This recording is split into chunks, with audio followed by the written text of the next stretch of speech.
Great Commission TV so Paramount News ebre na asono na nsamono edoso pa demom fasida fama enagad medicated toothpaste wasi paste bia de atwi use na ma wanum atoso na eyi wanum nka dia na ne enagad pe na ebetimi ayesa adwuma no enti kwa adwaman so na kwana kotobi na fatwitwi use ebetimi abo papa na ama wanum atoso go same travel and tour wasi fo akwanti ohun samu nyina abeda womo na womo entimi emwa himfa na opesa wukọ oman bia opesa wukọ mu bia no yetimi ebua o ema wukọ ekodru honomo se Poland na opesa wukọ Italy German ana se empo Canada na opesa wukọ ani nyina no ye boa pa ewo wakwanti ohunsam ema bibibia etimi etoto na kwemu passport ana se visa na ope empo birth certificate na opa ani nyina no go same travel and tour je boa ema wonsa etimi ekebi Hola Savior Helper Center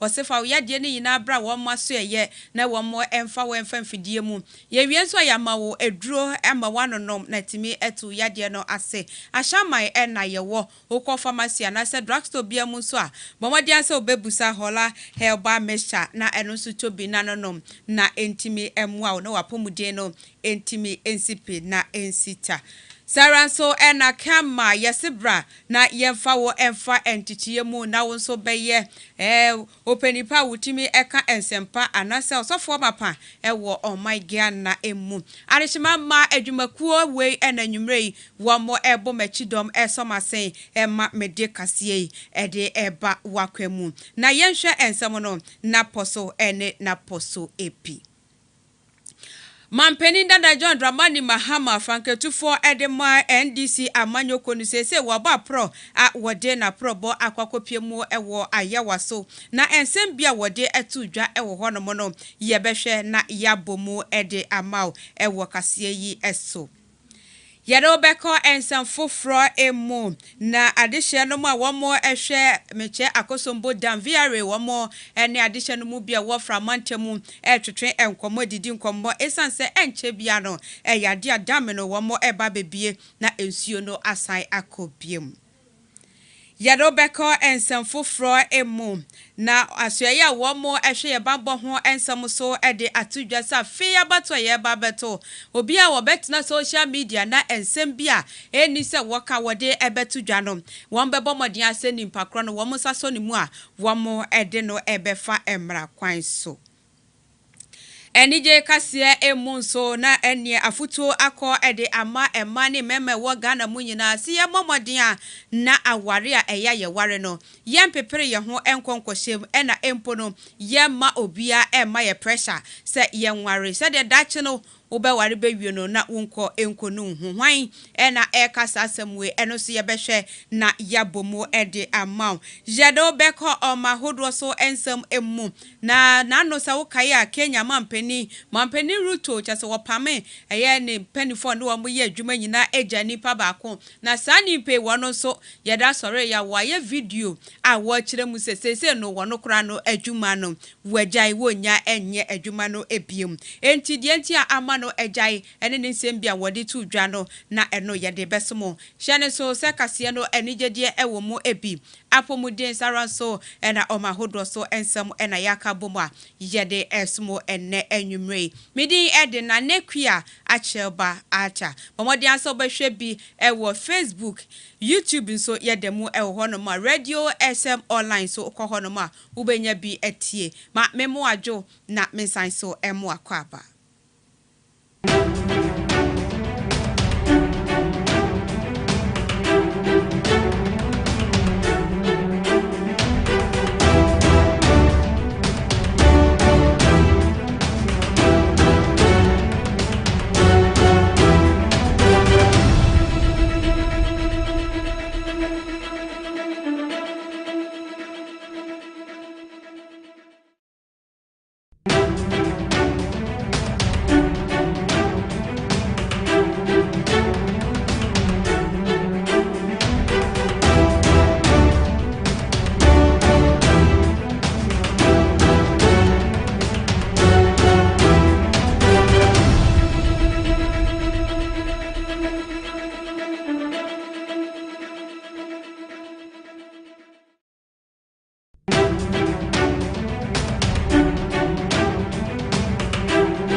wakaba emra kase yi eso afei ma yemfri kase no enkyeremu ase ye first dia na ye kwakogina mu ewo mampeni dada John Dramani Mahama sese wono kroya ena etu franka ede ama NDC amanyokuo no wa fimpinu ene aduonu nan abato ye babetu yi emu na woguso eba pro ede na nisade hunu ene ninsem etudwa ede ama adehyerom na ene wode aprobo no ekokopie mu ewo ayawa so eye west we go honomo ene wokokopie ye mempasam ene nempotemu ene woni ahemfo wo honomo ene amanfo yi ebi kokohia ye etwetwe enkomo na ne kasemu ena wode tudwa ekiremu se eba no 24-hour economy na wono eka na ekame esadehye no mu bi kura no womo enya womo ho entiase entika ho ebi ena wo ba proi na watimi achechiremu ede ama womo wosanso eka to aso se eba no NPP amanyokuo no a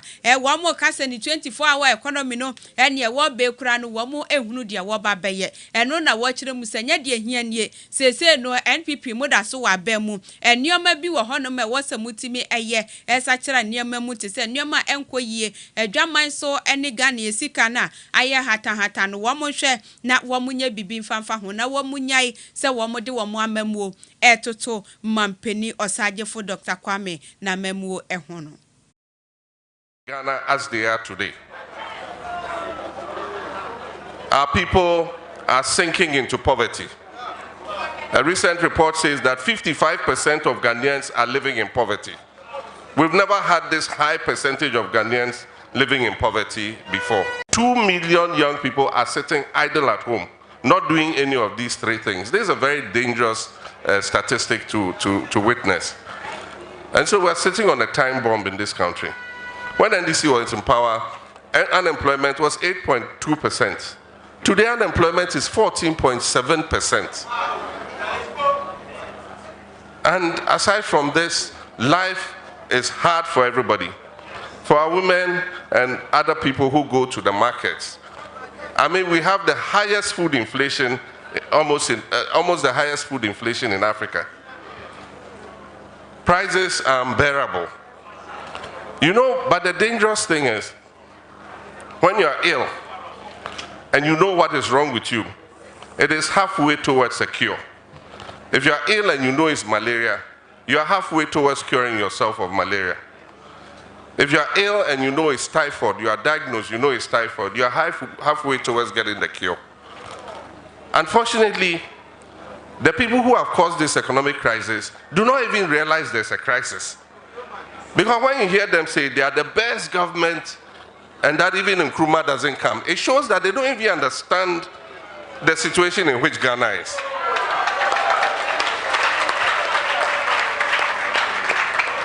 Because if they understood the situation, we're still 5 months to an election. There are urgent measures that they can take to ameliorate the situation. You don't go saying, vote for me, and when I come, I will do this. You can do it now. You say you rationalize taxes. 5 months to an election, you can rationalize. It's enough time to rationalize taxes. All the promises you are making, you have enough time to start implementing them right now. Ayawa so John Dumelo na batu mpesia so na mampeni dada John Dramani Mahama one day na probo ekokopie mu hono mono na chese wonwie ye wowi akopie mu adenta ene enkrampote mu ebia akeka na wode nanumusam atudwa ede ama womo ma yenko ensem foforo emu.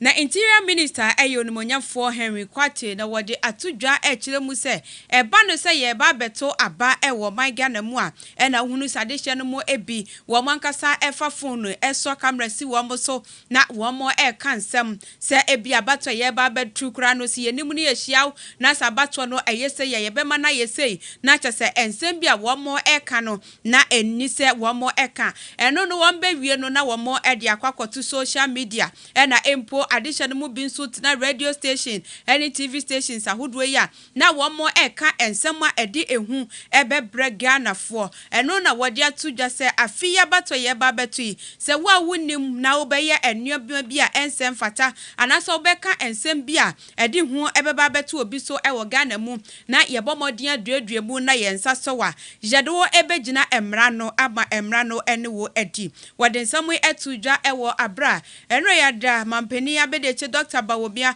wɔkɔkɔ dane ɛyɛ police for one more store wa yesi ɛde ama wɔn no dwumadie na se ɛna wɔde nsɛm ɛto dwa.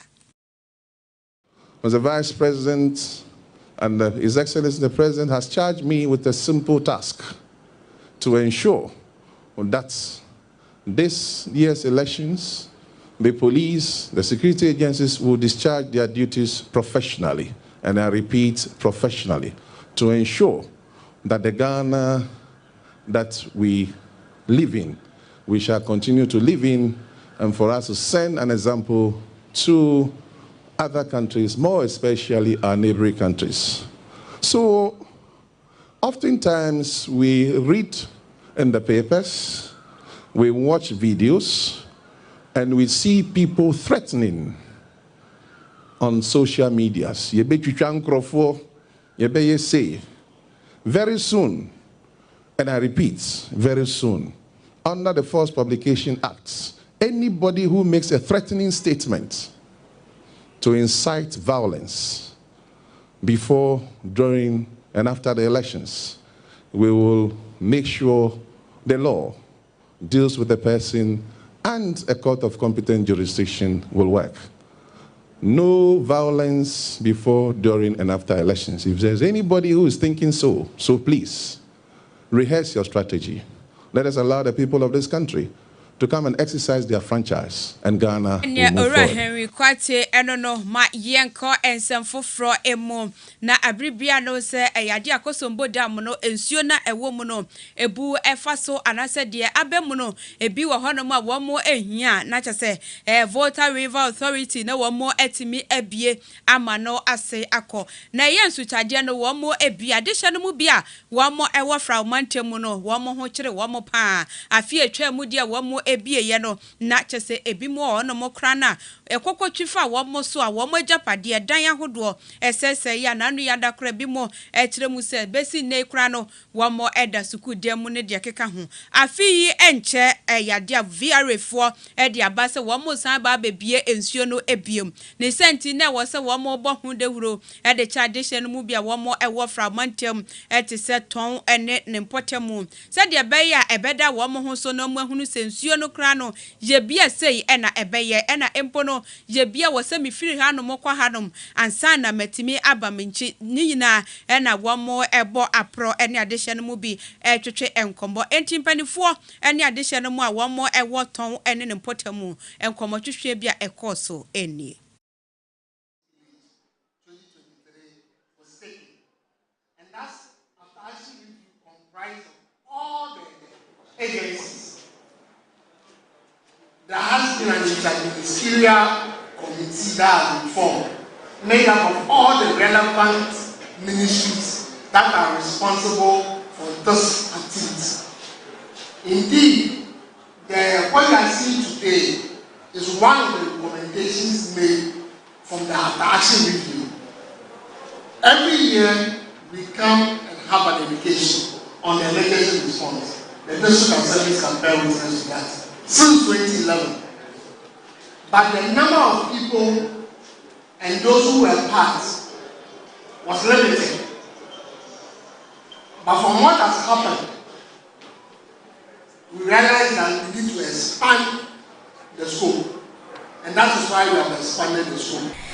This is so silted and needed dredging.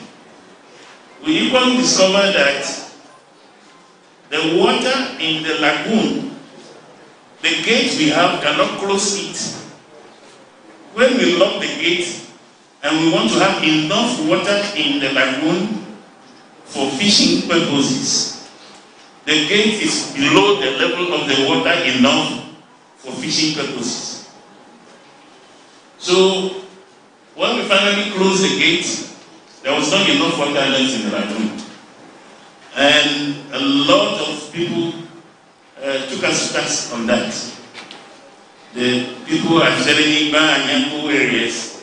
They say, oh, MC Claret almost by thanking you, our VRA partners, for last year. When we had that high rise of the lagoon, the Keta Lagoon, it flooded our homes, it flooded our schools, our churches, all social centers. It flooded. Even our roads were flooded. To the extent that the monument, that 3 million US dollar brick that was constructed for us over there was under threat. At the time, if you were in your car passing on it, you feel that the slab on it was shifting. That bridge was nearly going to collapse because of the flood. And when the decision came that we should cut the sandbar between the lagoon and the sea, there was so much agitation against it. But thank God, leadership was resolute and it was done very scientifically. And then all water from the lagoon drifted into the sea without destroying a single structure. Any very and penny for any additional more ebi and na etwetwe enkomo my yenko and some for a moon.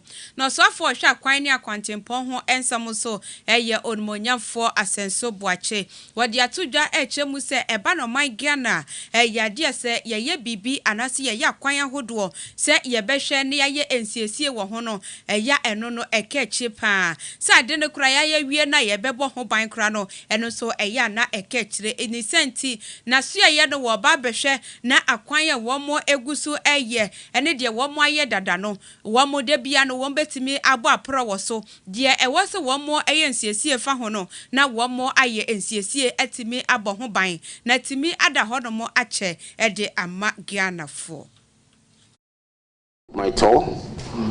Certainly the two outstanding regions, Oti and Nivota, I'll be there to monitor what's going on there. And some of the things that we have done is to, with the help of finance, be able to get a lot of contractors to work by paying some of their IPCs. Now they are saying that the little that we have, we're able to share so that many of the contractors can get something to work. So I've seen that many of the contractors are active now, and it's something that I'm happy that we've been able to achieve in this very short term. The Kufuor Baumia administration, as we have indicated, have done a lot of roads in this country.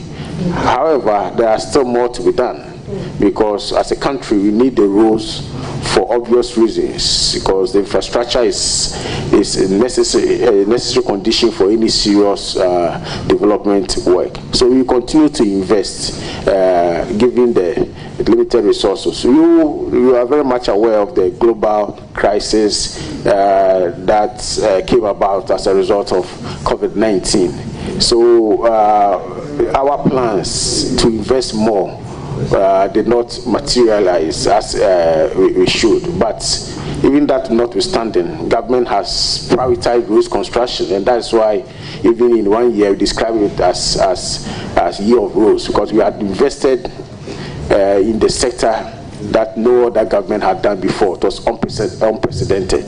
So we will continue to do what we are doing. I'll continue to visit the site to make sure that the contractors are working, and the very little meager resources that we get from Ministry of Finance, we also make sure that every contractor gets some share so that they can also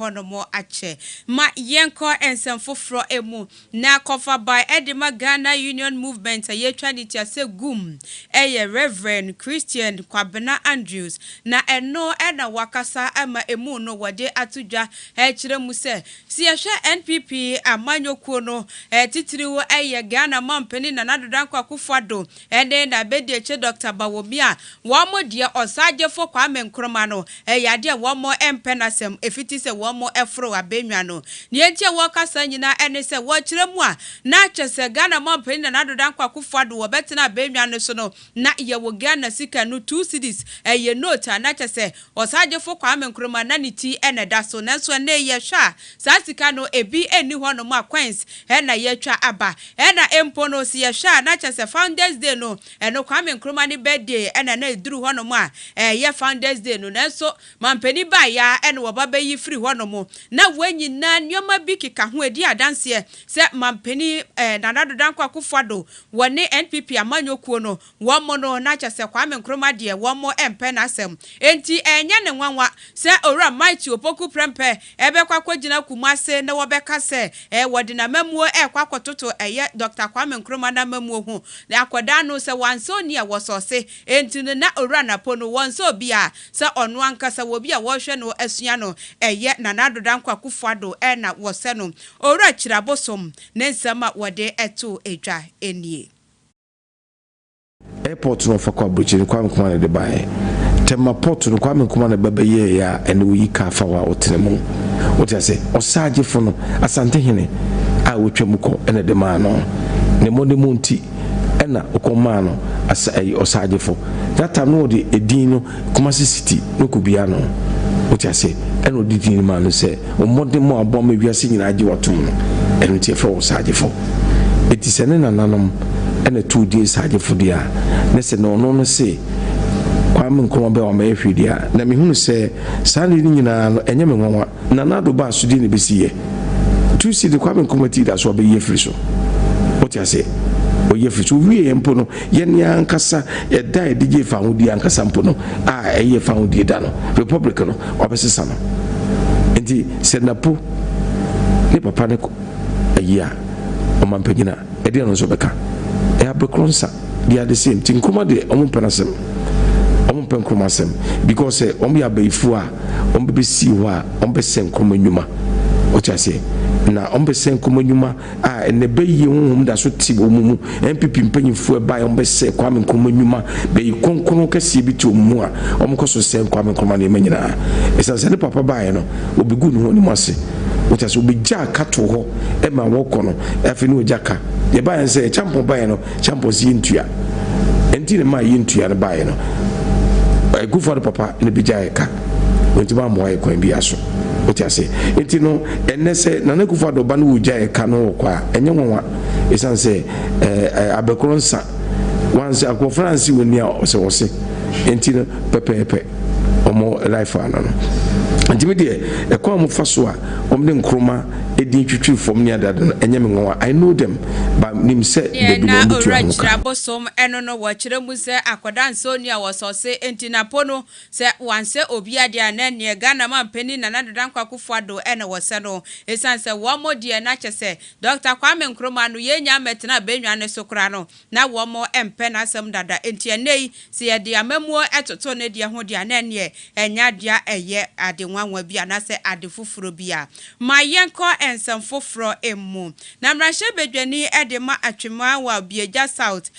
ormonyafo Emmanuel Anhwere wode atudwa kire mu se yade a omaiga na enkofo bi eka se ene kura no komrahye bedwamu a na chese yenkwa asetena wo mrahye bedwamu no na yebehwe no na enkofo aduonu ene de akeka ho ene tete ho no mo na chese enkonwa no ebi ededa ho no mo mpan a adwuma yede ahye wo mo nsa no wo mo kwa wo mo nkwankwa ye ebi mu kra de wo mo ensi ho no mo kra na no na wakasa fa ho kire mu se bia wo abonche na hunu se enkonwa no egu wonom na nya dia egu wonom keke ebi wo honom a won bekọ no wo bia wo committee enti ne won bekọ no na chese bia wo mo akwasetena wo mo ya ade na wo mo ya ade no nya honom a na wo mo ye no enti no se ye de yi kamera kwoto wonom abahunu se enkonwa no egu wonom a obia ente so make sense na wo mo ahihye mu a wo mo eye adwuma enti no ba no semra hye bedwuma adwuma ye de ahye wo mo nsade a wo mo eye papapa na wo mo nyina nso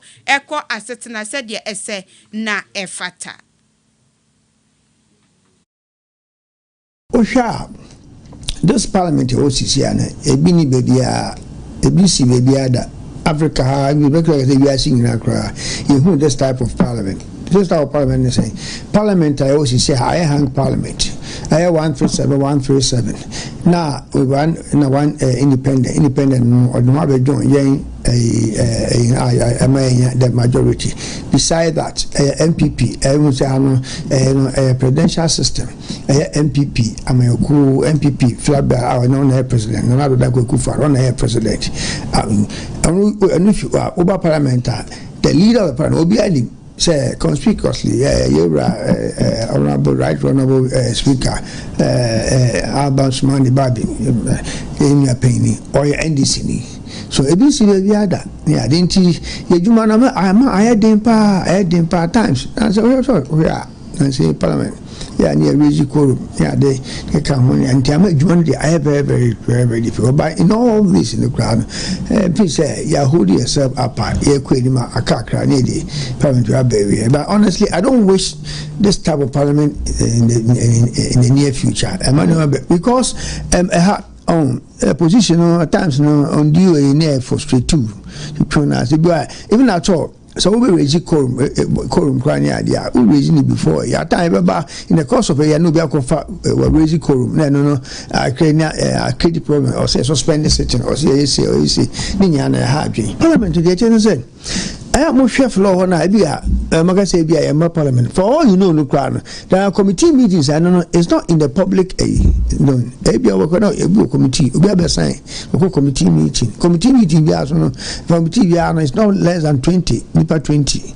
Yeah. So if there are around, time. Beba say committee 3 AM meeting. The 60 out of the what I say be MPC Adeshima ma ora Emmanuel anhwere enono ho kire mu abia ye behunu se ho no madam pine so na wo mo ahihye underground a wo mo eye adwuma ede aboa my Ghana mayenko ensemfofro emu na agenda 111 eye Ghana mampani na nadodan kwakufuado na nisu ade hunu obefra benwa no wode tudwa se wo hwe na wasi hospitals makomako 111 ede ama my Ghana na eno ena wode atudwa se hospitals ahodo no ena womo esisi womo egusu na womo esie enti sa hospital se nyame ya dom na womo ewie dia na yade ayaresa bia hodo ya womo esie womo ebetimi afa enkofo 67000 ne ekire ena womo etimi ayadwuma ewo honom wa kire mu se hospital no nyese bia santemantam nko a atoye mantam ka ho ebi epoye etifi ene efifini mantam ba bia no disi nani so a wosi eya resabie enti wo wia na chese unemployment no esu betimi atepa se agenda 111 etimi efa sankofo yidia na ene unemployment no esu behwan ede amaye na adanse north ehonomo ene okokogina ye fomena abra na wo mo ebie eye hospital wo mo esi ehonomo ano ena Ghana mampeni na nadodan kwakufuado wode ensamwe etudwa healthcare delivery system is evident in the Agenda 111 initiative, which is providing 101 standard 100-bed district hospitals with accommodation for doctors and nurses in districts without district hospitals, 6 new regional hospitals for each of the 6 new regions, rehabilitating the Efia and Kwanta Hospital in the Western region, building one new regional hospital for the Western region, and 2 psychiatric hospitals for 2 of the 3 zones of the country, i.e. the middle and north. The entire package at an estimated cost of $1.76 billion United States dollars. 19 of these hospitals are being constructed in the Ashanti region. Thus far, construction of 86 district hospitals, 2 regional psychiatric hospitals, and the Western Regional Hospital are ongoing, which are at various stages of completion.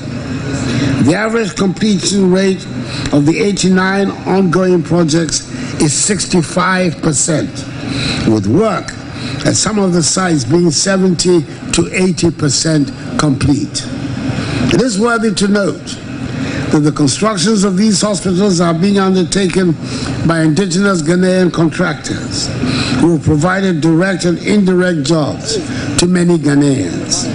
There's an average number of 120 workers on each construction site, and when completed, an average of 549 persons will be employed in a district hospital, 1,343 in a regional hospital, and 947 in each psychiatric hospital. This means that 67,635 people will be employed in the Agenda 111 hospitals. Today, we witness the completion of major projects on schedule. The Fomena Hospital exemplifies the responsible use of taxpayers' money. We're committed to expanding and improving primary, secondary, and tertiary healthcare facilities nationwide. This includes renovating existing facilities, constructing new ones in underserved areas, and investing in advanced equipment to enhance access and quality of care. The Fomena Hospital is designed with several departments, including administration, outpatient and emergency services, inpatient wards, obstetrics and gynecology, surgery, physiotherapy, pharmacy, diagnostic services, logistics buildings, and staff facilities. It is my singular honor and pleasure to declare the Fomena Hospital duly commissioned.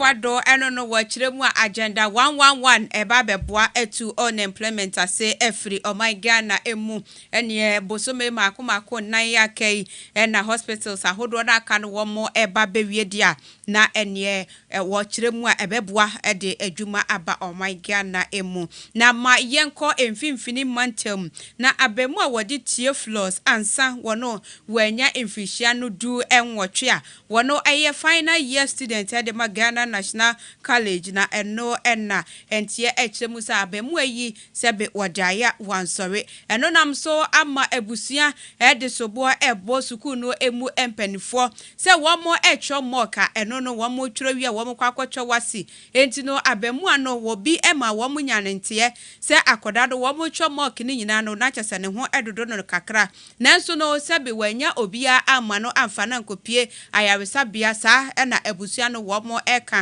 se womo kurekura enema obi ede ne ko ayaresabia na bra womo ekokoduru ho no mo na kyese fofia ntoata na abemu ewode ekoko firimu ene isobu womo ede bo eye empanifo se kamia ye se womo eyi womo ani ema akoda no enti na enam so akoda yi womo wahwere no enkwa enti no womo ehia justice ede ema womo ba be Matthew Floss ansa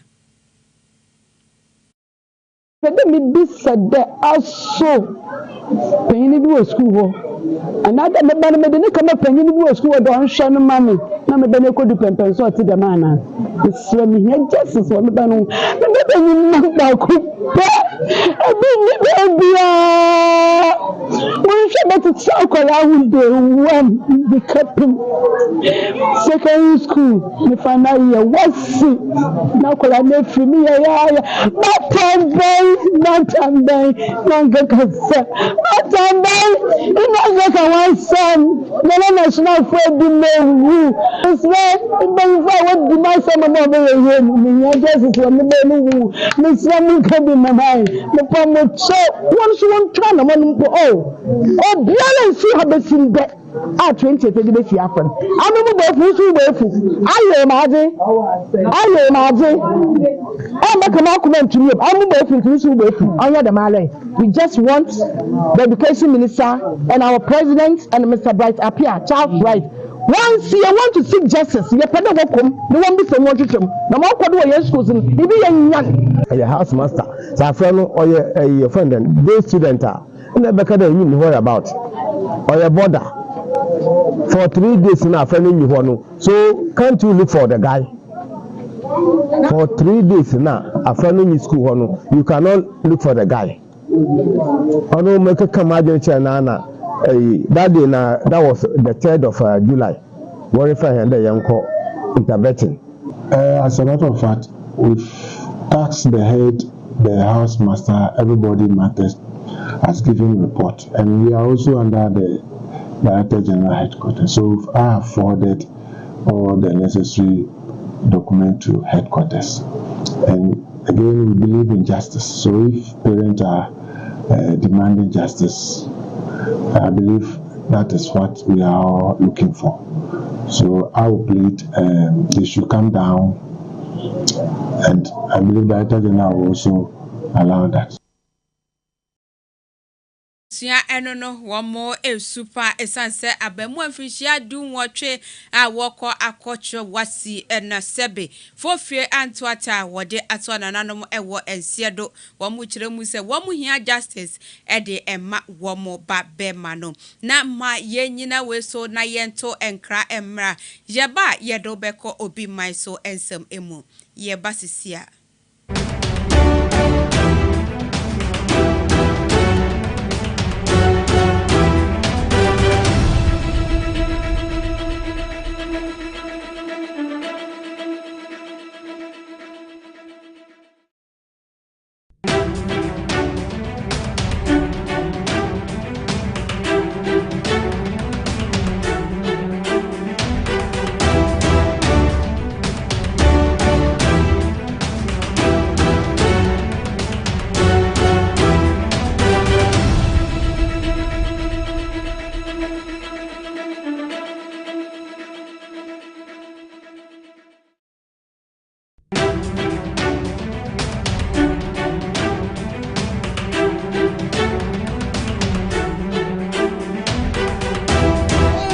Yes, a brasso say about diet so person yen training no abem a quina be the I Am Media and Professional Institute the I Am Media and Professional Institute bia ye titins and trefo e mobayans and trefo mapa ye de wom kra say practical near 80% and a theory 20%. So we wanted to hear what the I Am Media and Professional Institute are. You better intention our Great Commission Television and I think so Radio SM Online and now radio and now TV station. Yeah, I did my Ghana and Titiana Yedema it be graphic design, motion graphics, video and audio editing, camera handling, TV and radio presenting, communication skills, media law and ethics, media production, news writing, editing and a reporting. It is a JHS and now SHS and now pushing upon say University. Akwenya da oma. And your men say adagio Fred the I Am Media and Professional Institute CA. I was 0544 713 929 and now says 0500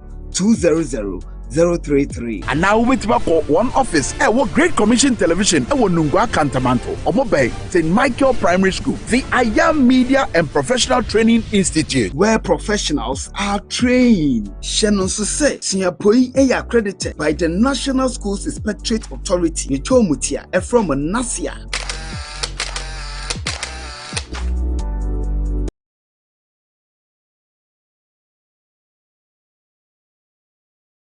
Nhwehwemu ama yehunu se enam yensu asai na yenuane enye organic ntino se yedi nuane wei na yenum nso wei kɔ enipedue mu a yare bebre na de bre yen ne se nti Hola Savior Herbal Clinic ena mabode nhwehwemu akɔfa edo bi abadwama nso a yefa ne Hola Herbal Mixture edure ewuru ntin ene mmogye yare pen na entiminsa se wonu hola heba mixture na ekwu ni pedua mu a eruru wontin ene mmogye mu na yare bia nso efi ni pedua mu na mani pedua no ahoden foforo wodofo entina se ma yare nka wonto ho ansa watamu sika pudru se wode kwasa won ho yare wabra hola heba mixture ewo ho edrui awonwode eye woni pedua mu ntino a driver for carpenter for ene dwedifo ene Ghana fo nyina agya to sempo ya katro se wo yare no eye sunsum yare a fagidie na num hola heba mixture na obenya wa yare sa Kwajiu dio Herbal Shop ene pharmacy biemu etufo mfre 0240 409991.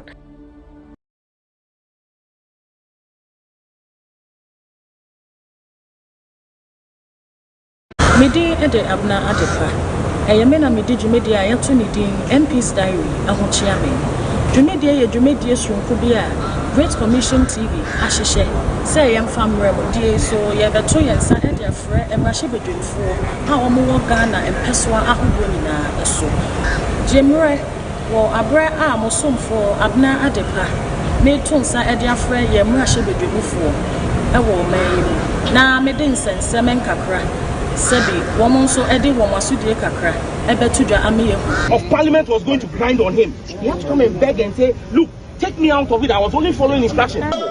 Because you know the cost of doing so to Ghanaians.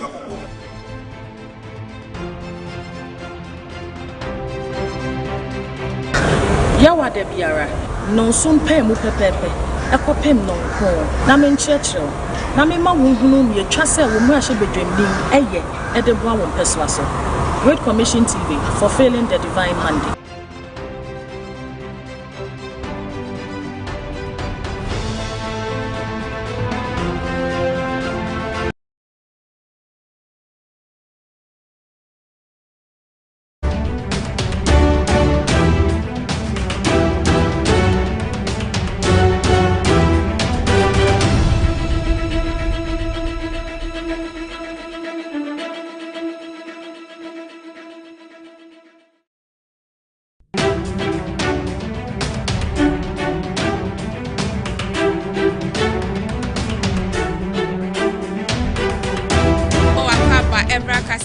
So my yemfa and some no enko obi mine so and some emuna China my mu and a ye call akojina na we hosema ababeto dwa ene se na ene ahomachin ya and I just say shopping mall ewo honoma eno wamo kire se ya bronsan ya etwa so maku du enan na chese eja atomu efiri esoro ede ba besi form eno na mo so mankofo maku du nsia de sese ya mene wo ekase wamo atwa na nanom ewo ense do ena enkofo bebre so ena wamo so aprepra sese no dumuje dwumaku yi etimi age wamo nkwa yede wamo akwakopie mu ewo ayaresabia womo eje ayarehwe ewo ehonum womo echiremu se wokọ China bebia eno ede yezinkon ehonum na asemu esiye eno ewo Southwest China emino emu na womo enye hunu adekodia pote a enam so a ema eje yi eba ya sesei die enkofo afamu ahwere womo enkwa adehye no so a na aprepra sese no womo egu ayaresabia womo eje ayarehwe enti panifo hono ekiremu se womo guso a eye enhwehwemu afa eye adekodia potenya eno nam so ema eja no etimi ebaye na chese bronsan ye to aso 14 na eja atomu a eno no ebimo ahwere womo enkwa nkofo maku dunsia na chese enye se womo bomo homoden kradia na nka enkofo no wombehye ase eye womo a womo ahye no bronsan 14 na chese etwaso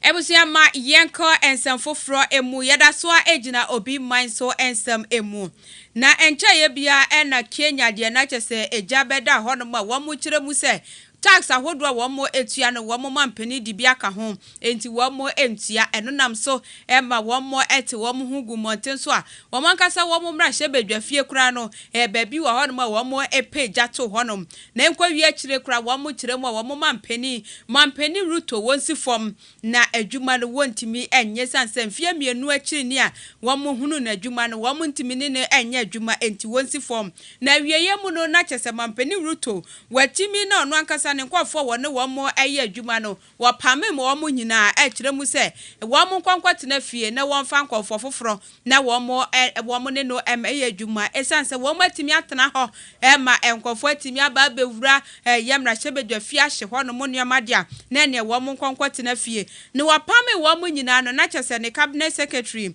de wo jano se enka wontena ho no mo na wone no enye adwuma entimi emwa no na chese secretary na ne din de Musalia Mudavadi wono ena ojano na eno ena enkonda ensori a owura Musalia de ababonte se adwuma no mia na meka se meye na so meboa esan se adwuma na ye ne kura no mehwe katahye praye dwurimu kankan pa ekoso ewo yaso ye na enya de metimi atoa so na maye biom na ne Kenyafo adesrade enkonfa ma mo pesan se madimu bone mi benya post anase position yi de maye me hu bi papa sike die ni se mefa kra na mefa de me de to watch ankase ene de keka ho de mabọ me ho mode aye bi enti mo fa nche me na firi na ekoyi de na ne chese menye cabinet secretary biom adwuma no majai de ato ho no mampani ruto sese wono ko a jeri aka menko wono na ye hwe se obeyi enkofo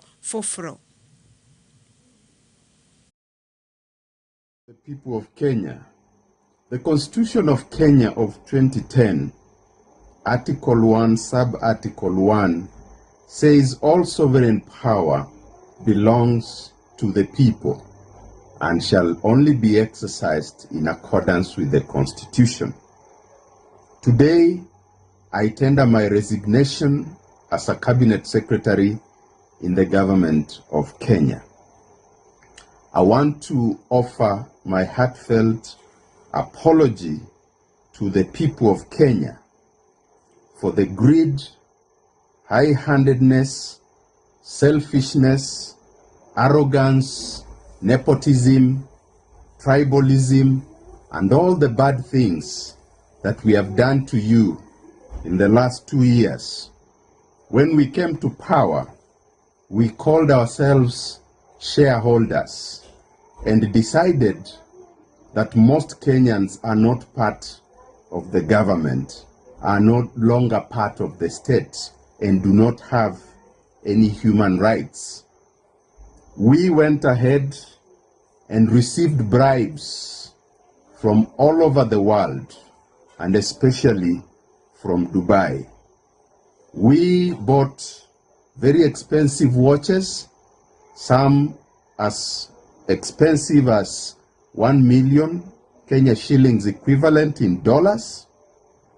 We bought belts worth 50,000 shillings, and we made sure that citizens know how expensive we have become. In a country where poor families cannot pay their children's school fees, we were wallowing in luxury. I want to sincerely apologize, and I want to say today that I am ready to give out all the bribes that I have received for the last 2 years, all the properties that I have now, which can be traced back to the bribes that I received, will be surrendered to the state tomorrow, early in the morning. Should I get a chance to serve. Ora Musa Valley was shemo say dear adwuma no wanya anye biem mampani ruto sa wonko abetimi abuke nyaman dia na ne ebu na wo mo enhwe esanse na nka woni ni mienu pe na aka ban mu nenso no ebe esese dear ono ankasa e de aba bonti se adwuma no wajai wonya enye biem enti ye hwe se mampani ruto obepa nkofo foforo anase wo besi fom ene mpo nkofo pa wo mo adwuma no wo mo ebe ye die sanse Kenya ya bi ena obeko akofa womo na mayenko enije ensem emu na futuo akọ ede ama eye emabu no nyina se yemomodin asa wuduru wo mpanifie so na okwa akware atobo ankasa empepere wo ho enkonkware emabusia ema pressure ema enafofo pressure se ko na kware esanse dachi bi no ansha no wakwakonu hu aware ne kwa wa papa ena wukwenso eye dada kwantu a wuntimi ensan wachi emma entino se wokọware atobo ya hwehwemu hunu ne se nimpa na wone no ekwakotena no betimi abobra bom ansana makọ akosensan enkrata se mo ware enye sa na se wopere ho o ma obi ma pressure na kotomu dia na ne waso ebeye hye pastor Faith Oyidipo na ede afutue akọ ede ama emabunu nyina. Those of you are still single, hear me clearly. Don't marry under pressure. Don't manage to marry. And don't hurry to marry. Because those who do end up in regret. Dear listener, you must understand that a really good catch may not make a really good match. Those of you who are still single, hear me clearly. Don't marry under pressure. Don't manage to marry. And don't hurry to marry. Because those who do end up in regret.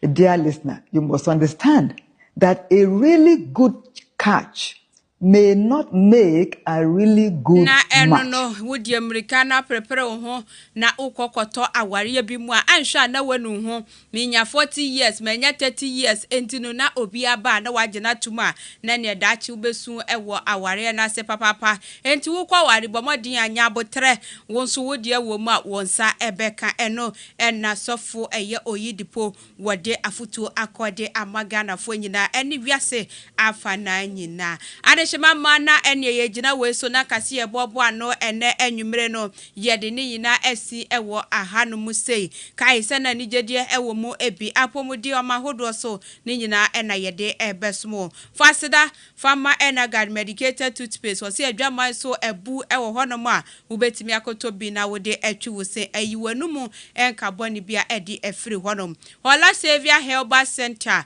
kwa na wo mo emfa emfidie emfa wedi na so hunu de kura etimu a etete wo na ma wunya wo ho no ebetimi aboa papa esanse wo mo ye nyina no na wo mo ma unuro so betimi anonom ama no etu yade no ase Go Same Travel and Tour fa kwantio ne nsem nyina bedan ye yentimi emwa enya passport o visa eni bibia fo wakwantio ne hu nyina no jenye emfa ma na wo so kopie mu amano ne kwana kwaye adwuma na wo ho entimi ento Kama wamo sebra wamo asuye na yemfa wo emfa entitiye mu na beye sofo mapa ensempa kani mapa ewo omaigia na emu.